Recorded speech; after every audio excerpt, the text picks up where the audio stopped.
volviendo en sí dijo: ¿cuántos jornaleros en casa de mi padre tienen abundancia de pan y aquí perezco de hambre? Verso 18: me levantaré, iré a mi padre y le diré: Padre, he pecado contra el cielo y contra ti. Yo no soy digno de ser llamado tu hijo, hazme como uno de tus jornaleros. Verso 20: y levantándose vino a su padre. Y cuando uno estaba, ¿cómo? Quiero que ponga mucha atención en las pequeñas cosas que ese texto marca. Dice: y cuando uno estaba lejos, ¿qué hizo el padre? ¿Qué hizo el padre? ¿Usted cree que el padre lo vio hasta que se perdió en el desierto?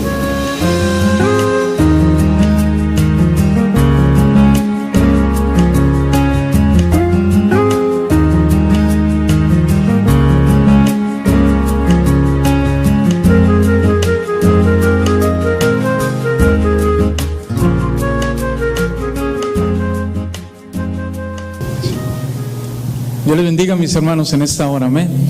Es un privilegio, un placer estar aquí con ustedes. Ocupen sus lugares un momento, por favor. Sí.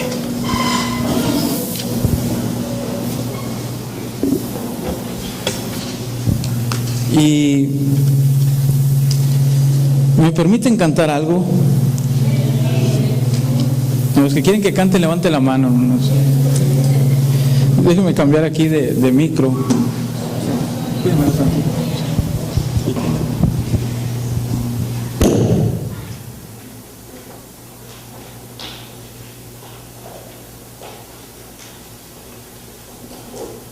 Sí, bueno, sí, gracias. Bueno, muy pocos saben que ya voy a salir sin ofrenda de aquí.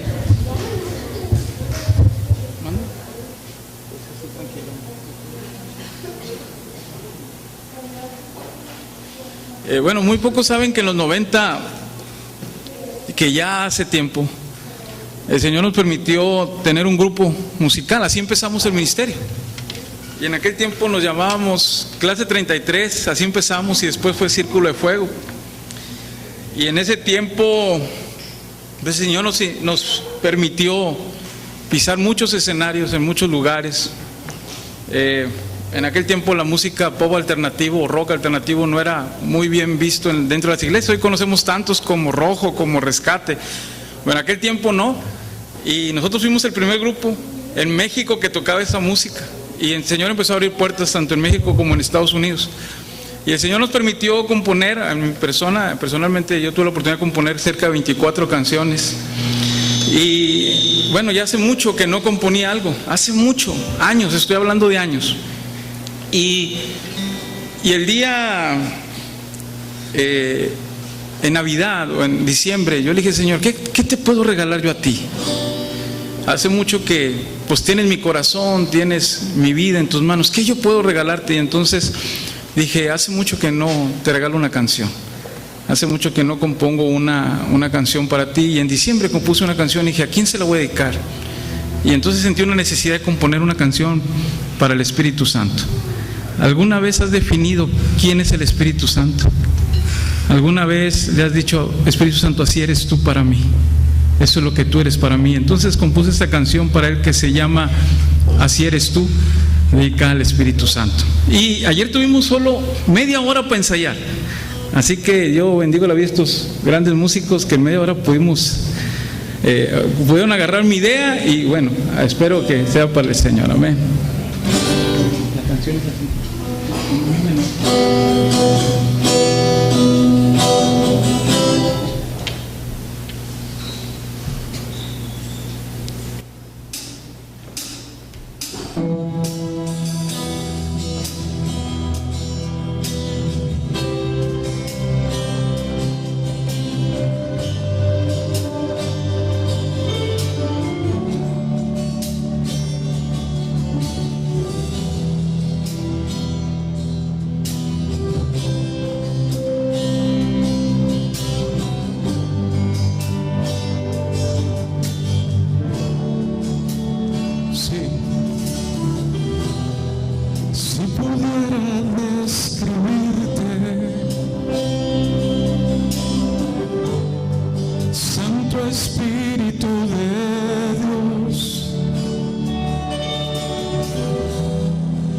Eres el agua que convierte el desierto en una canción.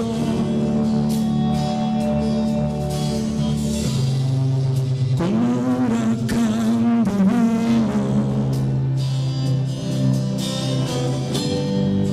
estremeces lo que soy. Eres la paz que le has dado a mi vida, una razón. Así eres tú.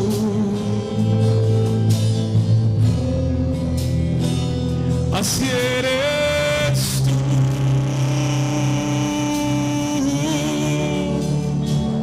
así eres tú, como la brisa que acaricia, que refresca y que da vida al corazón. Así eres tú, como el fuego que en invierno me da abrigo y me ilumina con su luz. Así eres tú.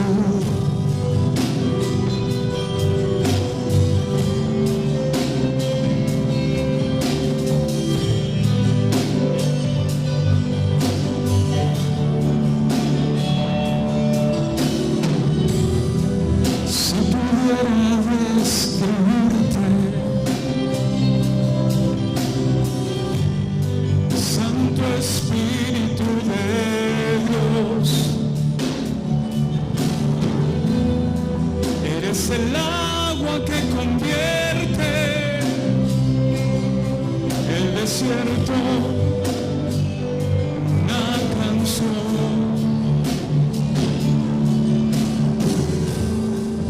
Como huracán divino, me estremeces lo que soy. Eres la paz que le has dado a mi vida, una razón. Así eres tú.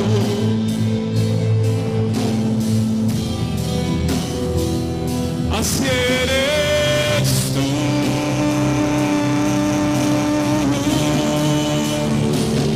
Así eres tú.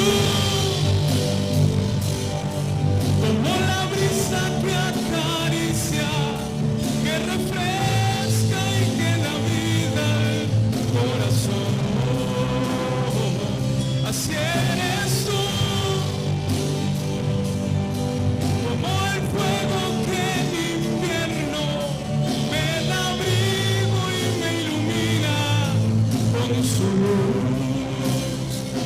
Así eres.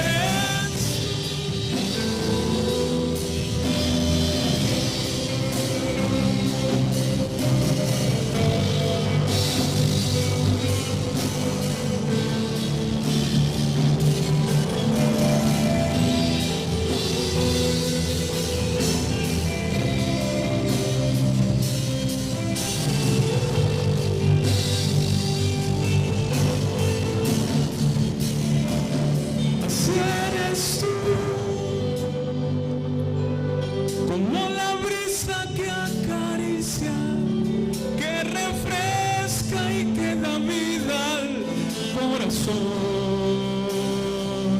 Así eres tú, como el fuego que en invierno me da abrigo y me ilumina con su luz. Así eres tú, como la brisa que acaricia, que refresca y que da vida al corazón.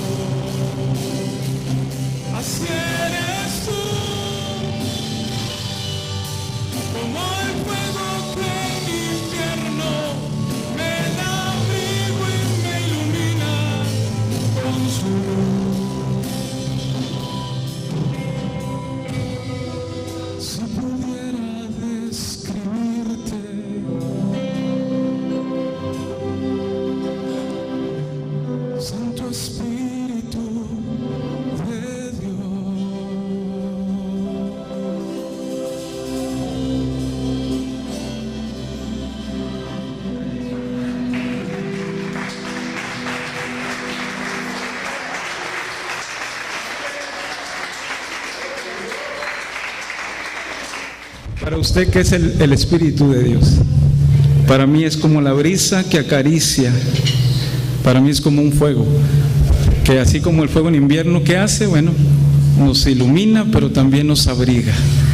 Así que, bueno, espérenlo en el próximo CD, el primero que voy a grabar.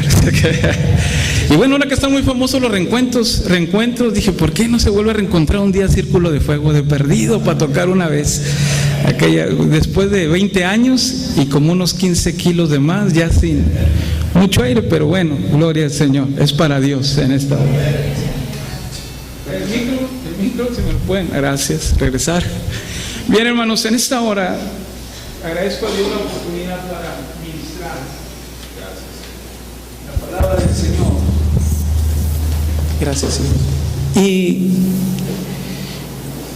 yo quisiera compartir algo que Dios puso en mi corazón y que descubrí en la palabra.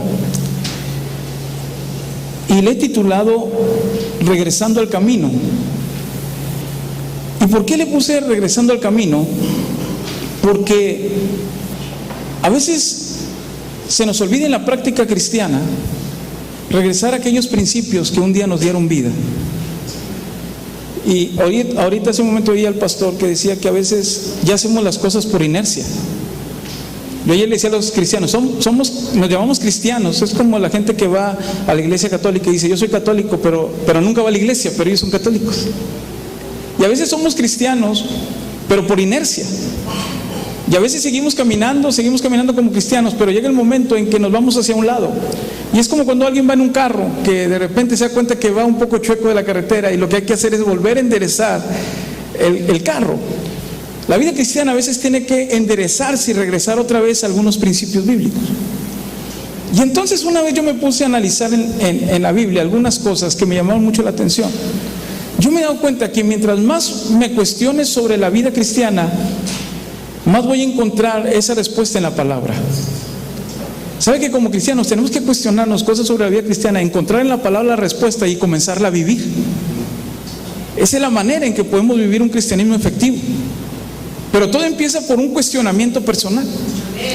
Y entonces yo una vez pensé y dije, bueno, miraba la palabra y en aquel tiempo había templos.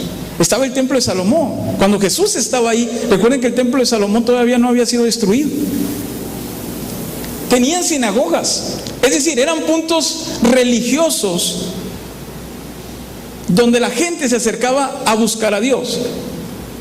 Pero también me di cuenta que los fariseos le tenían celo a Jesús. ¿Cuántos sabían eso? Levante la mano, ¿quién sabía eso? Dice la Biblia que los fariseos tenían un odio contra Jesús. ¿Sabe cuál era el odio? De que había más gente que seguía a Jesús que los que iban al templo. ¿Oyó eso? Que a Jesús simplemente había más de 5,000 hombres. Una escritura dice que los alimentó. Póngase a pensar, estamos hablando que a Jesús lo seguían más de 20,000 personas mínimo. Y esa cantidad de gente jamás entraba al templo. Jamás entraba a las sinagogas. Y entonces yo me pregunté esto: ¿qué era lo que hacía que la gente no se sintiera cómodo en el templo o en una sinagoga, pero que sí se sentía cómodo con Jesús?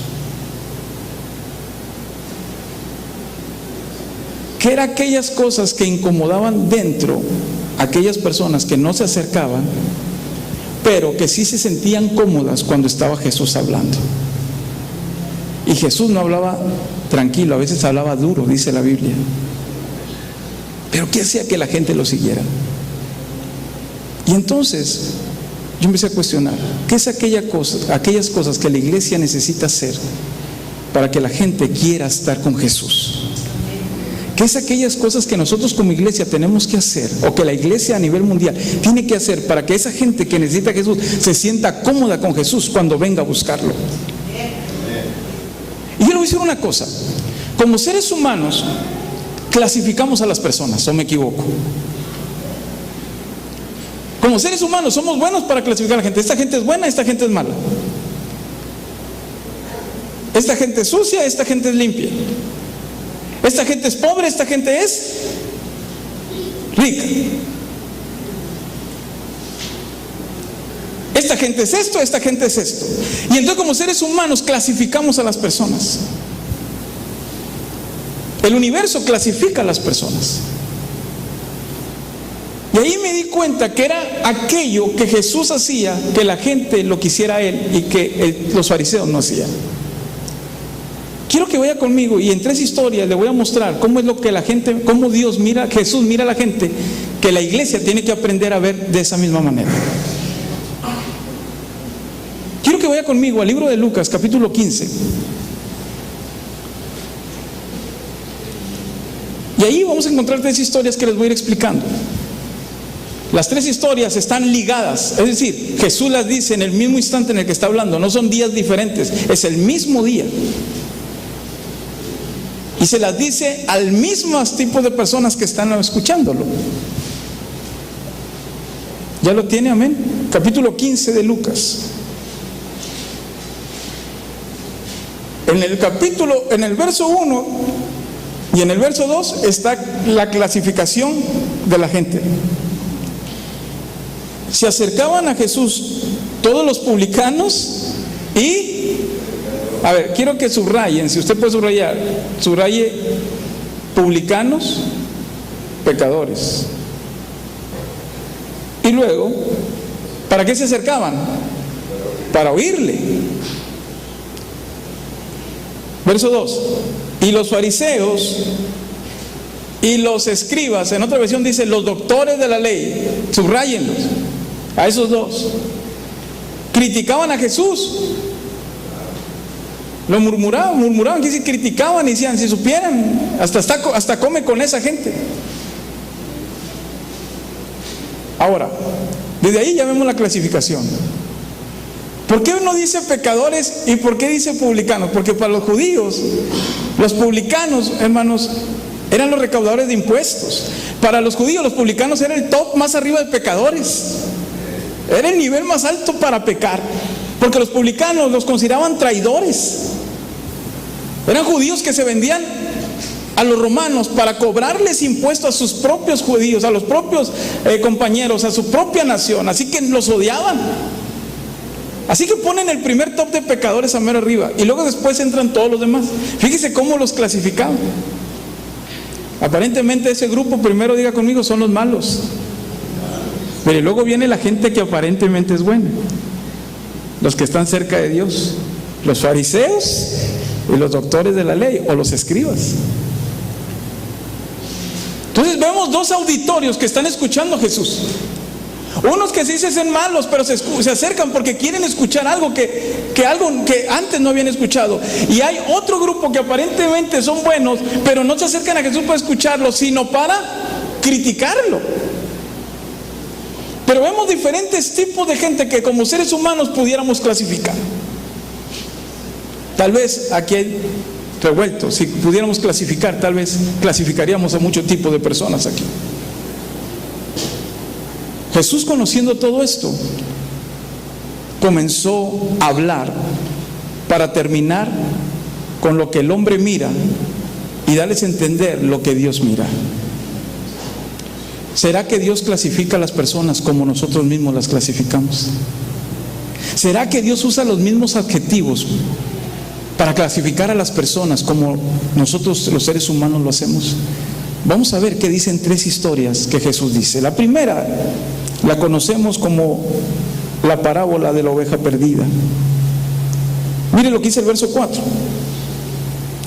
¿Qué hombre de vosotros, teniendo 100 ovejas, si pierde una de ellas, no deja las 99 en el desierto y va tras la que se perdió hasta encontrarla? Y cuando la encuentra, la pone sobre sus hombros gozoso. Y al llegar a casa, reúne a sus amigos y vecinos diciéndoles: gozaos conmigo, porque he encontrado mi oveja que se había, ¿qué? Perdido. Y entonces Jesús empieza a hablar y le dice, ahí les voy a dar una historia ficticia que Jesús utiliza para decir una verdad. Esa es una parábola. Y entonces Jesús empieza a decir, miren, había un hombre que tenía 100 ovejas en su corral, en su posesión, y de pronto se le perdió una. Y entonces dejó las 99 ahí, que ya tenía seguras, y fue a buscar la que se le había perdido. Y cuando la encontró, regresa y le dice a sus compañeros, a sus amigos, a sus vecinos: vénganse, vamos a hacer una fiesta, vamos a hacer una carne asada, porque la oveja que se me había ido, ya la encontré. Y todos se gozaron con él. Y uno dice: ¿pero por qué? Si se perdió una, pues ahí tenía 99, ¿para qué va uno a buscarla? Bueno, ese es el concepto de nosotros, porque nosotros no cuidamos ovejas.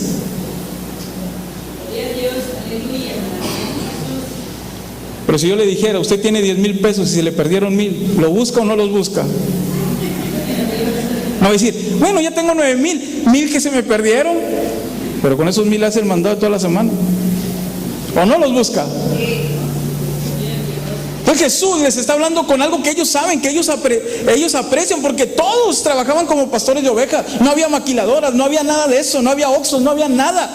Todos se encargaban del campo y de cuidar ovejas. Todos sabían lo que era eso. Así que todos sabían lo que era el pesar de perder una oveja. Es más, enganchó tanto que hasta los fariseos y los escribas estaban diciendo: no, sí es cierto, no, sí, no, yo también la buscaría, no.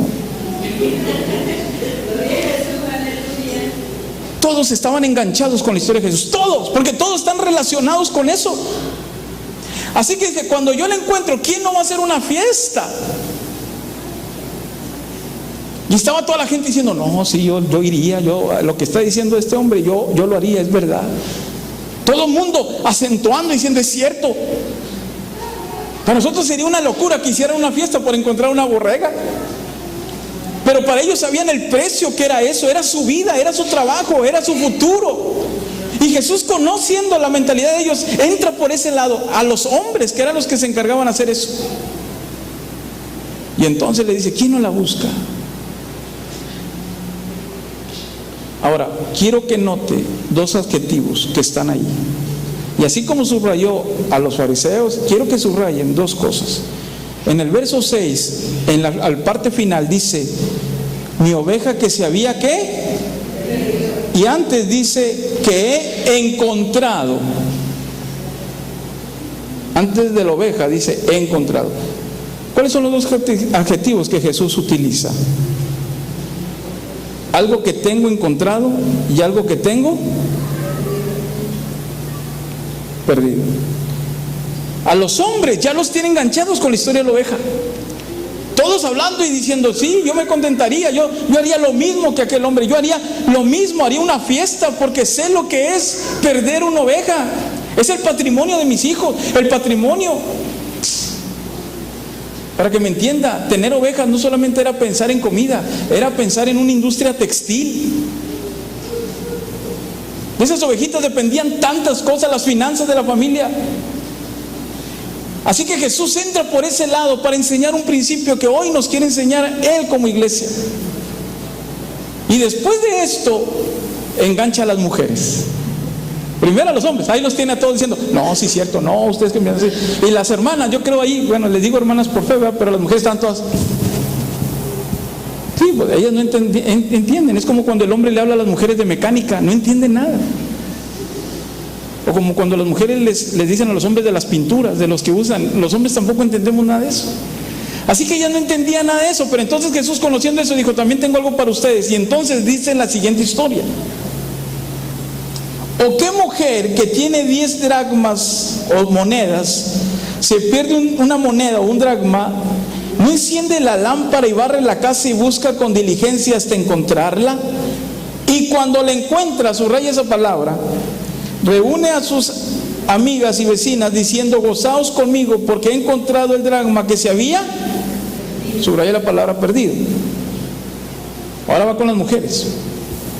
Hermanas, sean sinceras, ¿alguna vez se le ha perdido algo de valor, un arete, un dije, una cadena, y voltea toda la casa para encontrarla?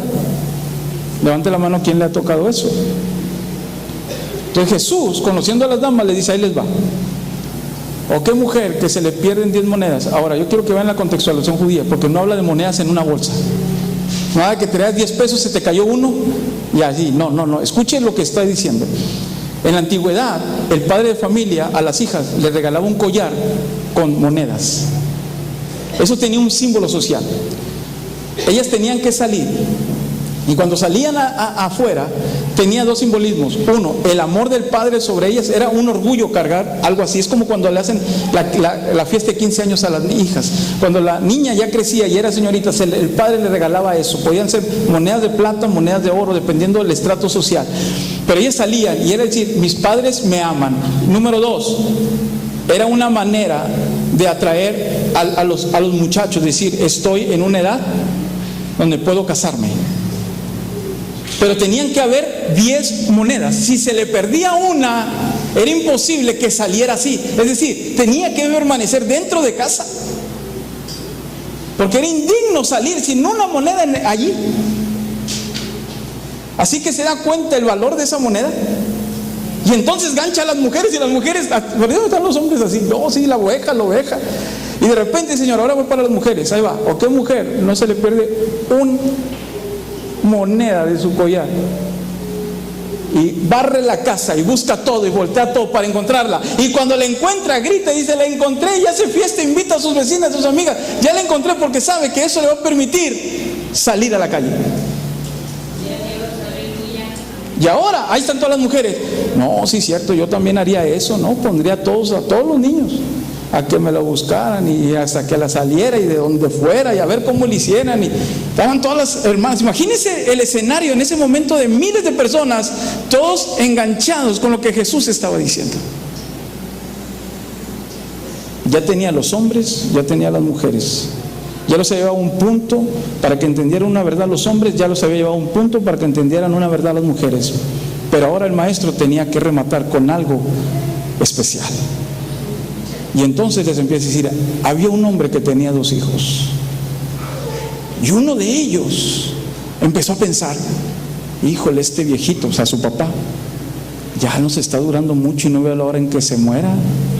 Yo ya quiero la herencia. Pero no tiene ni fecha de caducidad, mi viejito. ¿Cómo le hago? Ese muchacho estaba pensando en él. Estaba pensando, a él no le importaba. Lo que él quería era que su papá se muriera para recibir la herencia. Se desesperó, ya no pudo más. Y entonces fue, y como una ofensa directa, como diciendo, quiero que te mueras, le dijo a su papá, quiero la mitad de la herencia.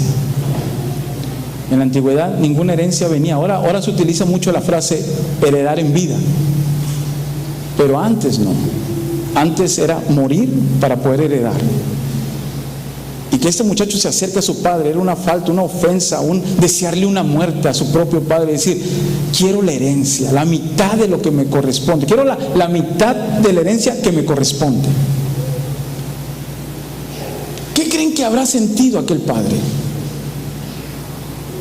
¿Qué creen que habrá sentido en sus emociones que un hijo le desee la muerte de esa manera? Que esté más preocupada por las cosas que por él mismo como padre, que por todas las cosas que él tiene. Y entonces el padre hace algo que no debió de haber hecho. Para mí hizo mal. Tal vez muchos de los padres decían, estás loco, espérate que me muera. Es más, muchos padres dirían, para que se te quite te voy a desheredar. Ni creo, ni vas a recibir un solo peso. Pero este padre no, tenía un amor sobre sus hijos. Y entonces el padre hace lo que no debió haber hecho, pero lo hizo. Heredar en vida a su hijo, y le dijo, ten la mitad de mis negocios, la mitad de mi empresa, la mitad de lo que he ahorrado para ti y tu hermano, aquí está, tenlo. Aquel muchacho se dio la media vuelta con todo el botín que había recibido el padre y se fue a otra ciudad, a otra comunidad. Compró su carro, se compró un Mustang del año. Bueno, me gustan más los Camaros. Un Camaro del año. Un depa, dirían los chavos hoy en día. Se compró un depa. Iba a las mejores discos, pedía los mejores vinos. Andaba con muchas mujeres. Es decir, todo el dinero empezó sin producirlo, se lo empezó a gastar. La Biblia no dice cuánto tiempo, me imagino que fue mucho, porque una herencia de ese tipo podía haber durado mucho. Pero llega el momento en que lo pierde todo y entonces comienza a trabajar en algo que para los judíos era algo sucio, deplorable, lo más bajo. Si para el judío el cerdo es el animal más impuro, en su escala de valores el cerdo es el que ocupa lo peor.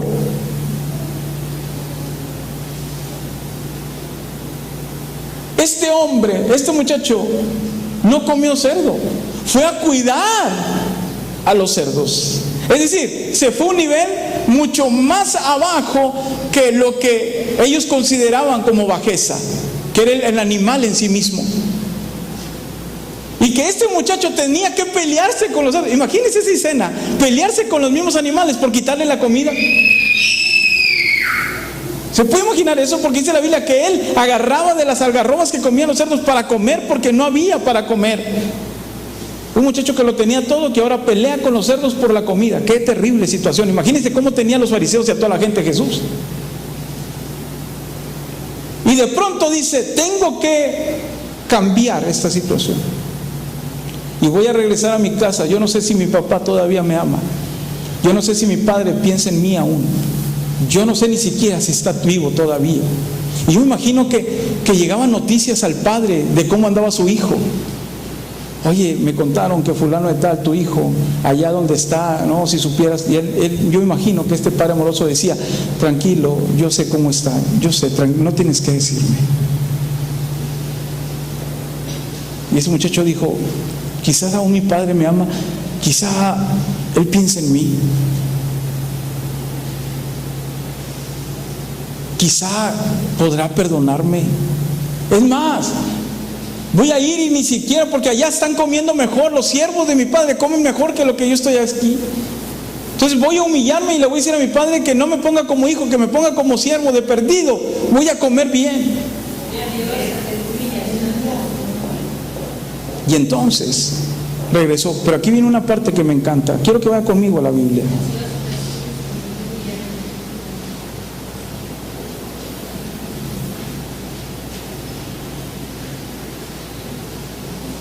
Verso 17. Y volviendo en sí dijo, ¿cuántos jornaleros en casa de mi padre tienen abundancia de pan y aquí perezco de hambre? Verso 18. Me levantaré, iré a mi padre y le diré, Padre, he pecado contra el cielo y contra ti. Yo no soy digno de ser llamado tu hijo, hazme como uno de tus jornaleros. Verso 20. Y levantándose vino a su padre. Y cuando uno estaba, ¿cómo? Quiero que ponga mucha atención en las pequeñas cosas que ese texto marca. Dice, y cuando uno estaba lejos, ¿qué hizo el padre? ¿Qué hizo el padre? Lo vio. Dígame, cuando su hijo se fue, ¿usted cree que el padre lo vio hasta que se perdió en el desierto? Su padre lo vio irse. Y lo vio hasta donde ya sus ojos no alcanzaron a verlo. Eso quiere decir que si lo vio y de lejos, significa que el padre cada día estaba en la ventana esperando que algo ocurriera. Cada día se levantaba y se sentaba en la ventana donde un día lo vio irse, con la esperanza de que un día regresara.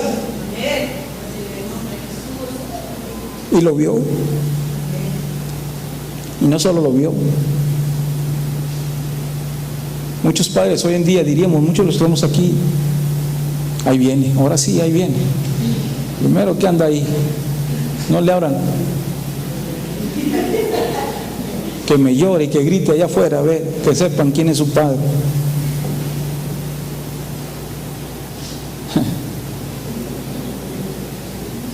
Muchos padres así dirían. Ahora sí, ahí viene, ya después de que, ahora sí te acuerdas que tienes padre. O que se te quite. Él no.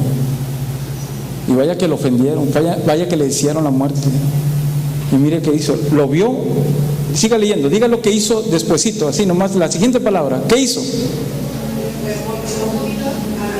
Fue movido a misericordia. No a coraje, no, sino a decir, ahí viene mi hijo.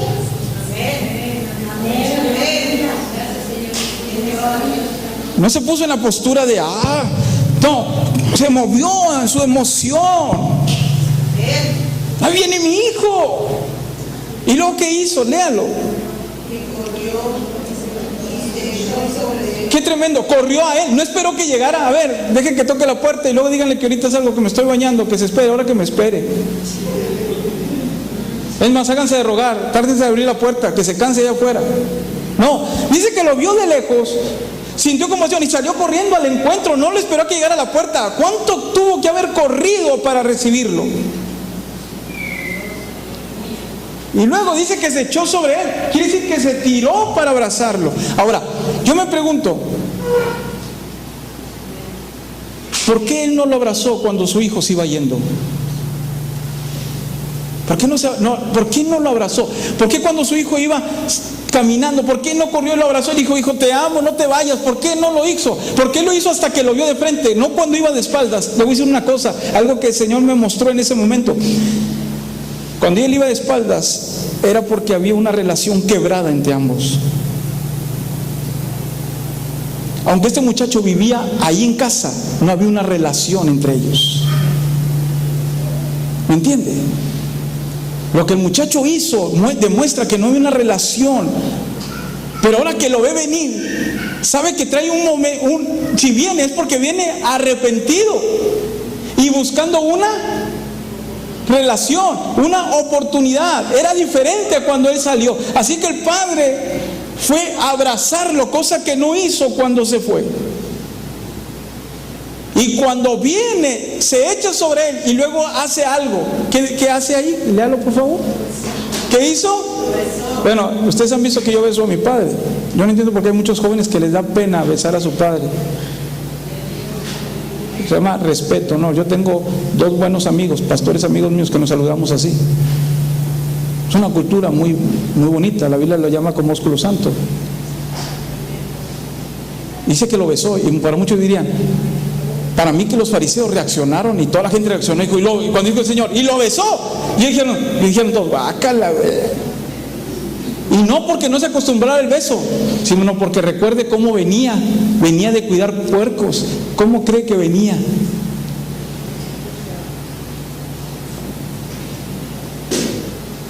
Y de repente, así oliendo a todo, llega y lo besa, lo abraza y lo besa, no, sin importarse si se va a ensuciar, sin importar qué, y todos los seguidores de Jesús. Pero Jesús quería resaltar algo más que eso. Y lo besa. Y aquel muchacho que haya arrepentido, aquel hombre lleva a su hijo a su casa. Y yo quiero imaginarme esto, que mientras el hijo empezó a poner excusas, no papá, pues es que la regué, perdóname, el papá le decía a sus siervos, báñenlo. Y ahí va el muchacho, ahí lo llevan a bañarse. Yo no soy digno de estar aquí, porque ya lo empezaron a bañar y el papá, viendo que estuviera todo limpio y lo estaban bañando, y el papá ahí, y el muchacho, no, porque he pecado contra el cielo, contra ti. Y el papá, ya cállate, por favor, cállate, échenle más champú porque ahí todavía le quedó, ráspenle atrás de la oreja, como las mamás cuando uno está chiquito, atrás de la oreja. Pero mira lo que yo te hice, pero mira, sáquenlo bien. Pero fíjate que me siento mal, póngale un anillo. O sea, el papá ni le interesó las excusas de aquel muchacho, ni siquiera lo escuchó. No merezco ser uno de tus hijos. ¿Qué cosas estás diciendo? Póngale zapatos nuevos a este muchacho. No le interesó nada. Pero mire cómo termina. Verso número 24. Porque mi hijo muerto, subráyenlo, estaba muerto y ha revivido, subrayen eso, se había perdido y es encontrado, y comenzaron a... ¿Por qué Jesús dijo esas 3 historias? Se lo voy a decir. El mundo le pone un adjetivo a las personas, y le voy a decir una cosa, si le pueden bajar un poquito ¿Se le puede bajar un poquito al sonido del micro? Sí, bueno, gracias. ¿Sabe por qué la gente o la iglesia no gana almas a Cristo? Escuche lo que voy a decir. ¿Por qué la gente, por qué nosotros como iglesia no evangelizamos? ¿Y por qué como iglesia no ganamos gente? Yo voy a decir por qué. Porque clasifican, por la manera en que clasificamos a la gente. ¿Me entiende? Ay, no, yo cómo le voy a mi vecino si es bien borracho. No, si ni me va a escuchar. Si es bien esto, si es bien aquel. Ay, ¿cómo yo le voy a decir? Si supieran cómo es esa persona. Eso es lo que decían los fariseos. Si supiera Jesús a quién le está hablando. Y come con ellos, si son pecadores, si son publicanos. Pero la Biblia dice que Jesús no vino a los sanos, vino a los enfermos. ¿Sabe por qué batallamos para hablarle de Cristo a la gente? Porque nosotros mismos la clasificamos. Eso nos detiene. Y la iglesia no fue llamada a clasificar a la gente. Fue llamada a conectar a esa gente con Dios. Nuestro trabajo no es clasificarla. Nuestro trabajo es conectar a las personas con Dios. Para Dios solo hay dos tipos de personas, según lo que usted leyó y apuntó, y le pedí que subrayara: los que están encontrados y los que están perdidos, los que están muertos y los que están vivos, nada más. Si usted está aquí, está vivo, diga gloria a Dios. Pero la gente que está afuera está muerta. Jesús no la clasifica como nosotros la clasificamos. Para Él solo hay dos tipos de personas: los que Él ya tiene en el redil y aquellos que están perdidos. Y todo el enfoque de Dios no es sobre nosotros. Escucha, nosotros nos ama, nosotros ya nos tiene. El enfoque de Él es esa gente perdida. Y el enfoque de la iglesia no debe ser nosotros mismos. La iglesia peca de orgullo, decir nomás yo, solo yo me alimento, yo esto, yo aquello, qué bueno que yo vengo a la iglesia, sí, pero el enfoque de Dios es aquellos que aún no tienen. Por eso cuando habló de la oveja perdida, dijo: yo ya tengo 99, pero voy a buscar a la que no tengo.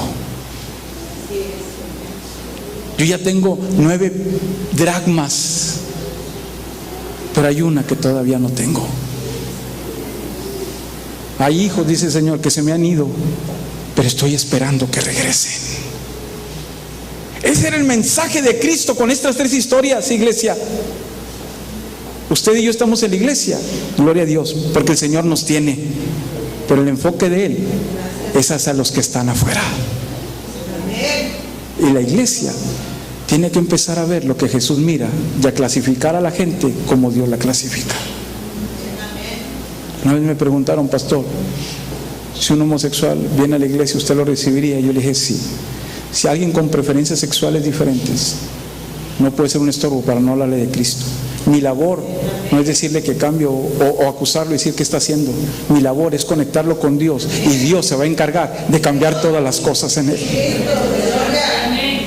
Estamos en un momento que está viviendo la sociedad donde no sabemos qué hacer, y la iglesia es la respuesta. Dice la Biblia que la iglesia es la luz del mundo y que una luz no se puede esconder. Y para poder ir a esa gente tenemos que quitarnos los prejuicios de clasificar a la gente. El Señor solo mira a alguien que está perdido y que necesita de Él. No importa cómo sea, no importa lo malo que haya hecho, no importa hasta dónde se haya ensuciado o enlodado, a Él no le importa. Él es poderoso, su sangre es tan poderosa que puede cambiar las cosas, que puede limpiar el corazón aún más duro y más sucio. Pero la iglesia tiene que voltear a ver como Jesús. No nos metamos en adjetivos que no ni nos competen. Los fariseos, que se sentían muy buenos, decían: ay, ¿cómo se junta con esa chusma? Me imagino que de ahí salió Kiko. Los fariseos le decían a Jesús: no te juntes con esa chusma. Y Jesús dijo: pues a ellos vine, a ustedes no, yo vine a ellos. Y decían: y si supiera con quién está comiendo, mi maestro sabía con quién comía, porque a ellos había venido. Este mundo se está perdiendo. Cristo viene muy pronto. Y a veces vivimos prejuicios que no vienen de Dios. Yo no le hablo a mi vecina porque hace muchos años nos peleamos. Y para que se le quite, no le voy a hablar de Dios para que se vaya al infierno y sufra.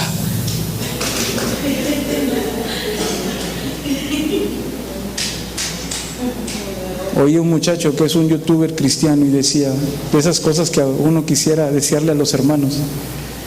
Y él decía: espero que cuando suene la trompeta, que le dijo un hermano que no le caía, dice: espero que cuando suene la trompeta traiga los audífonos puestos, que no le escuchara.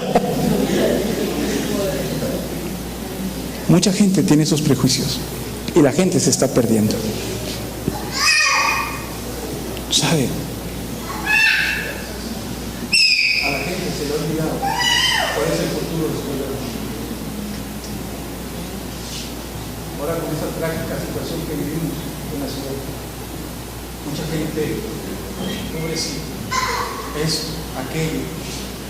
Yo no pensé en eso, yo pensé en dónde estaba. Así es, así es.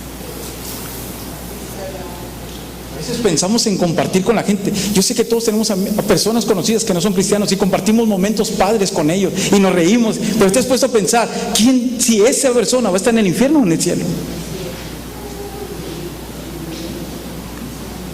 Porque la iglesia debe pensar en aquellos que están encontrados y en aquellos que estamos perdidos, aquellos que están perdidos. Hoy yo veo a gente encontrada, dijo el Señor: he encontrado lo que se había perdido. Y aquí en la iglesia hoy hay gente encontrada. ¿Cuántos han sido encontrados por el Señor? Y si hay alguien que no ha sido encontrado, que se siente perdido en este momento, yo quiero decirte que así está el Señor para sanar tu corazón y para cambiar tu vida y darte el perdón de tus pecados. Amén. Pero le voy a decir una cosa: hay gente que se está perdiendo sin el Señor. Y dice la Biblia que cuando un pecador se arrepiente, cuando un pecador se arrepiente, cuando un pecador se arrepiente, hay fiesta. Y por eso entiendo que Jesús decía: ¿quién no encuentra una oveja y le dice: vénganse, vamos a hacer una fiesta?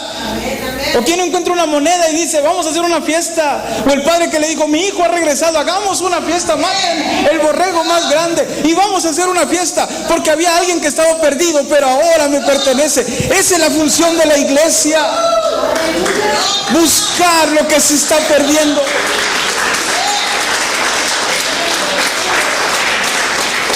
No hay más, hermanos. Mire lo que Jesús mira. Mire las personas como Jesús la mira. Cuando ve a alguien caminando, pregúntese: ¿está encontrada o está perdida? Y si está perdida, entonces el Señor espera que usted vaya y le presente a Jesús. Podrán decir de esa persona que si usted va creyendo que usted la va a cambiar, está equivocado. Quiero que se vea en su mente: usted y yo fuimos llamados solamente a conectar a las personas con Dios, no a cambiarlas. El que las cambia es Él. Yo tengo un amigo pastor, que todos los sábados envía la misma nota a sus miembros, y la nota dice: el 80% de que una persona acepte tu invitación a la iglesia es el 80%. ¿Sabían ustedes que si tú invitas a una persona, tienes el 80% de que te diga que sí a la iglesia? Porque necesitan de Jesús, porque necesitan que alguien cambie sus temores, que alguien cambie su incertidumbre, que alguien traiga paz en medio de la tormenta. Joven de la escuela, ¿te has puesto a pensar, si estás en la escuela, cuántos compañeros tuyos del salón por lo menos les ha pasado por su mente un pensamiento suicida? Hoy Satanás nos está vendiendo la idea de que el suicidio ya va a ser algo normal en Coahuila.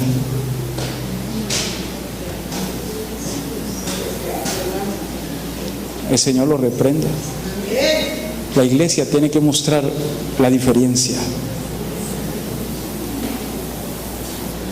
El Señor nos mandó a buscar a los perdidos, sin importar nada. Usted tiene que salir de aquí diciendo: yo soy un agente de cambio de parte de Dios. Dios me llamó a llevar a esas personas a un cambio, sin prejuicios, simplemente viéndolas como el Señor las mira.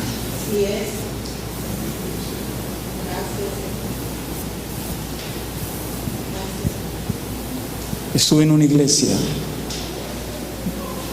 voy a terminar, una iglesia ahí en Saltillo, interdenominacional.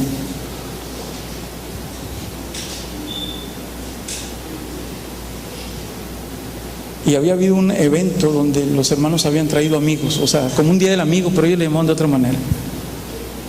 Me invitaron para que hablara sobre el amor de Cristo.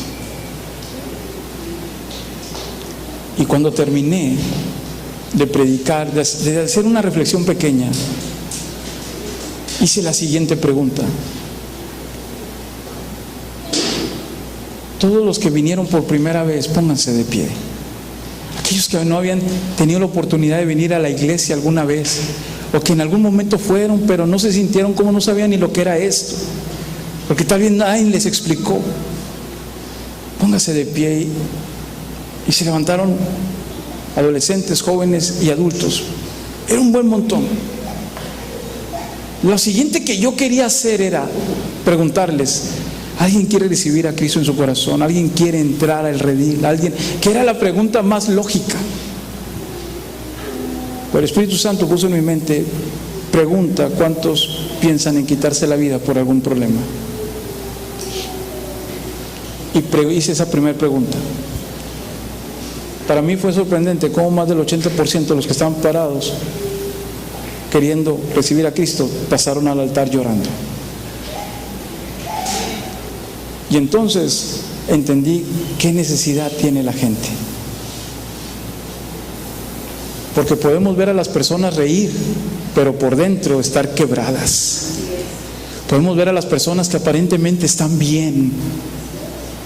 Alguien dijo: pero si es una persona que tiene dinero, no importa. Ustedes han visto nada más en los 2 últimos días, no sé si vieron las noticias, que una diseñadora famosa de Francia se dio un tiro en la cabeza, tomó pastillas y se murió. Y otro hombre que era, no sé si productor de Estados Unidos, se dio un disparo en la cabeza. Es que eso no importa. Satanás no solo trabaja con ciertas personas, trabaja con todas.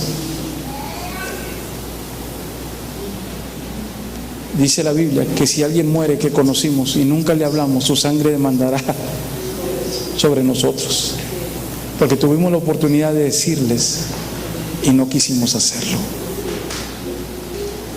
Hoy tenemos que regresar a un principio.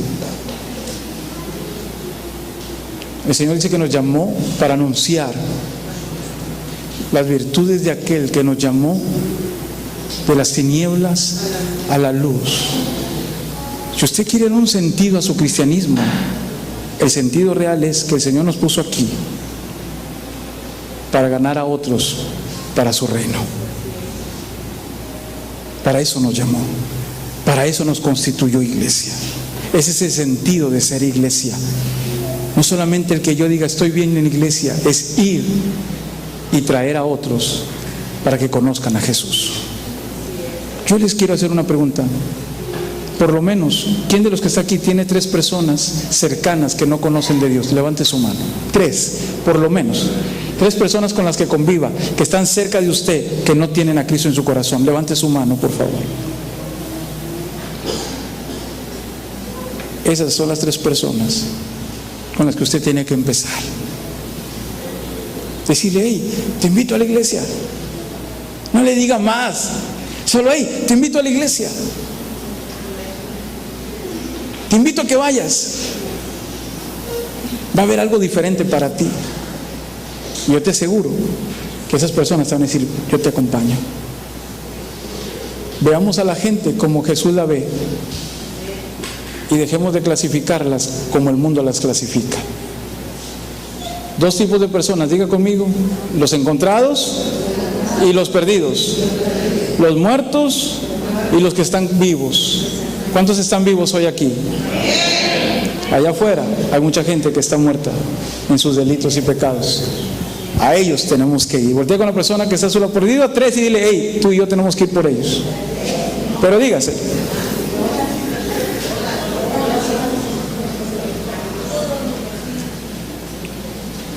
Tenemos que ir por ellos.